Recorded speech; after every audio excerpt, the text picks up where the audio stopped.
Hello, and welcome to The Potential State. My name is Dr. Assael Romanelli, and today I want to talk about one up and one down, the necessary seesaw of status in your life. So I'm going to be combining these two concepts of one up and one down, and this concept of status that comes from the theater improvisation world, and the one up, one down that comes from the psychotherapy world. So we'll start with the improv world. So Keith Johnston, the godfather of theater improvisation, writes in his seminal book, Improvisation for the Theater.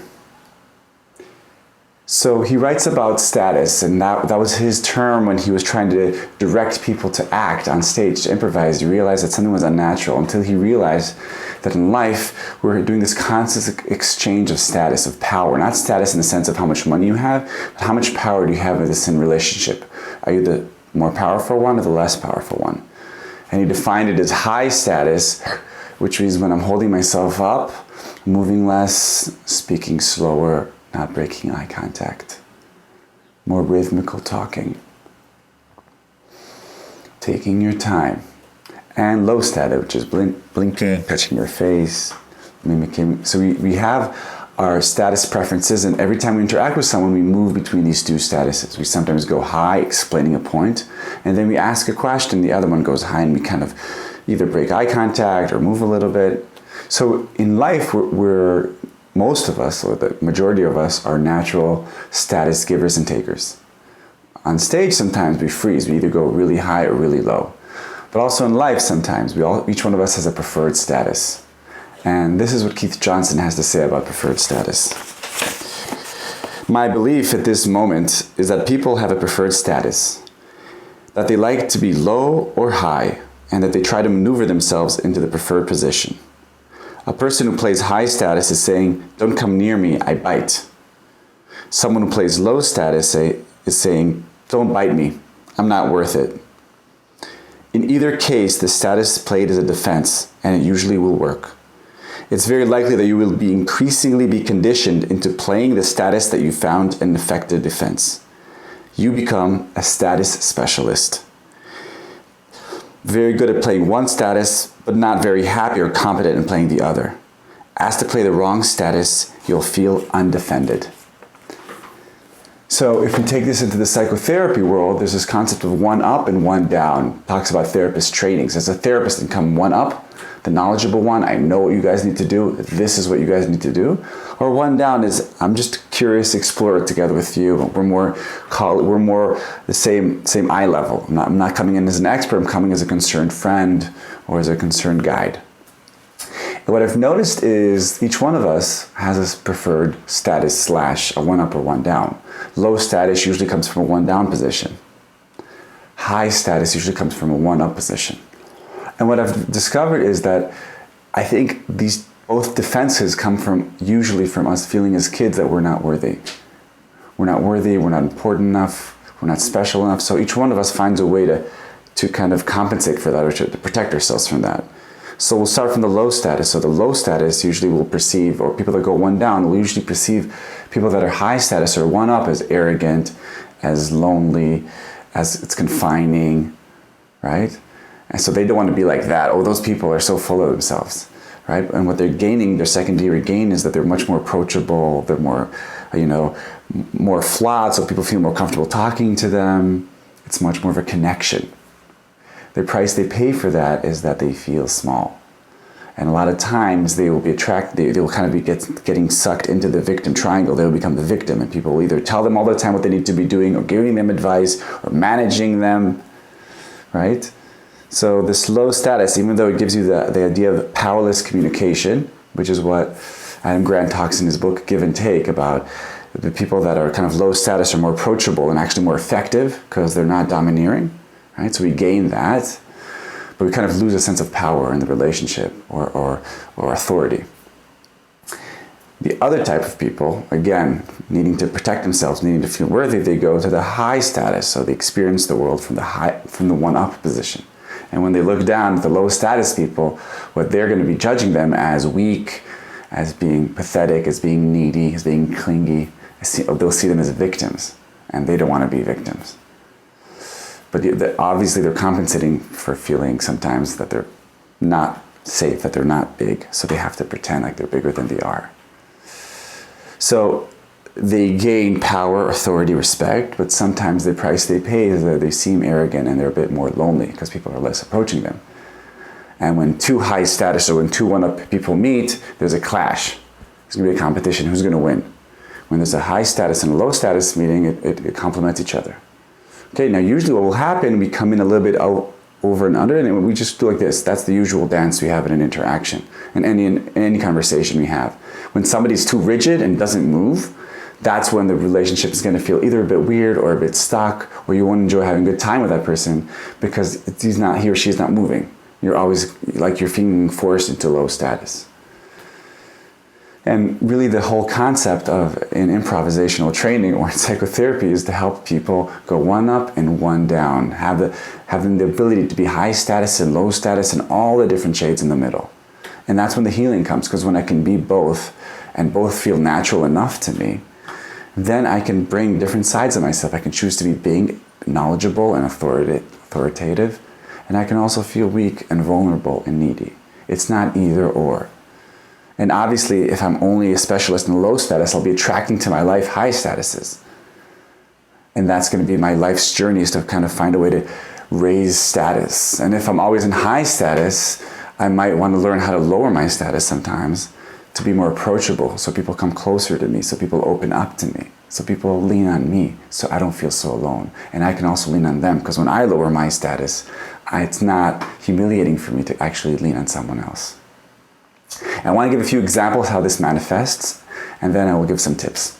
So I'm going to start with a therapist I was supervising a few years ago, and he was naturally a one-up. Now, a one-up, a high-status person also speaks slower, everything is calmer, and that's what gives him or her the power. So he was a natural high status. In fact, it was very hard for him to go to the low status because of many different conditions, not just his childhood. He grew up in a kibbutz, in a socialist community where all the kids were raised by these caretakers, and he didn't actually get a lot of warmth and touch from his parents, so he had to be stronger, be bigger than he was. And what happens was, as a therapist though, his clients couldn't challenge him. His clients didn't feel comfortable. His clients perceived him as perfect, as untouchable. And therefore, there was no way to give constructive feedback or to push back. Their only way to do it was to leave therapy. And what was interesting, as we were training and learning about these concepts, he tried to go into low status. But because he wasn't used to it, the low status brought him all the way down to his insecurities, to his imposter syndrome. So the one down, as he thought originally, was like, I have no authority, I have nothing to give here. And he immediately would go back to one up.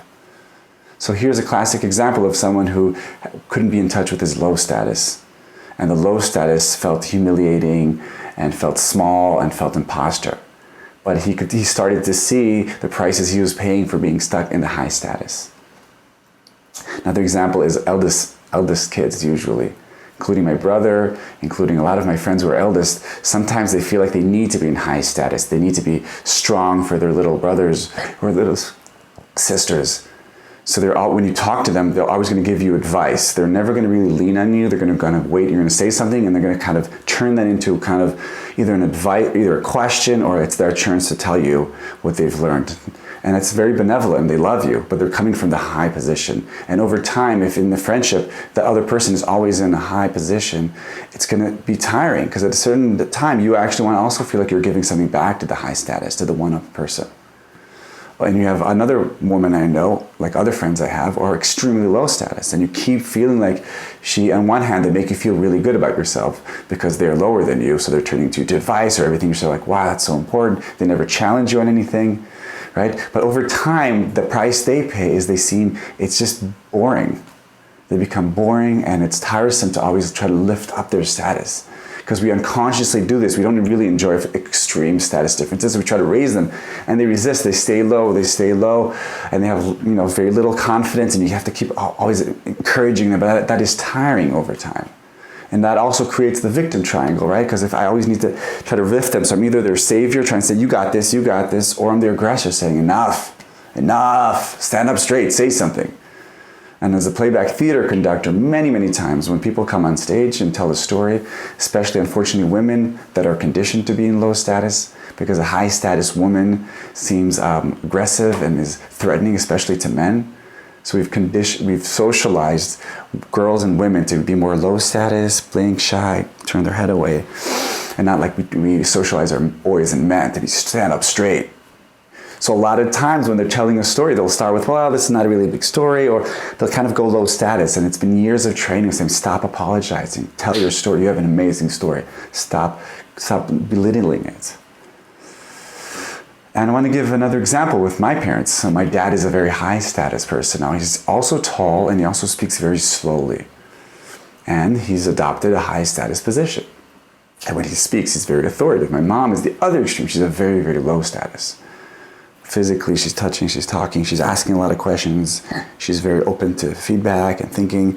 So what's happening, so they have a very extreme status difference. Now, when I come into the picture, I'm usually low status. And what's been happening in the past year or so is like I've been challenging that I want to bring in that one-up position. I want both of them I want me when I'm next to them to also be big, to also be knowledgeable, to also be a one-up position, which would force my dad to lower his status a little bit. And maybe it would force my mom to raise up a little bit of her status. And that's a process that takes years.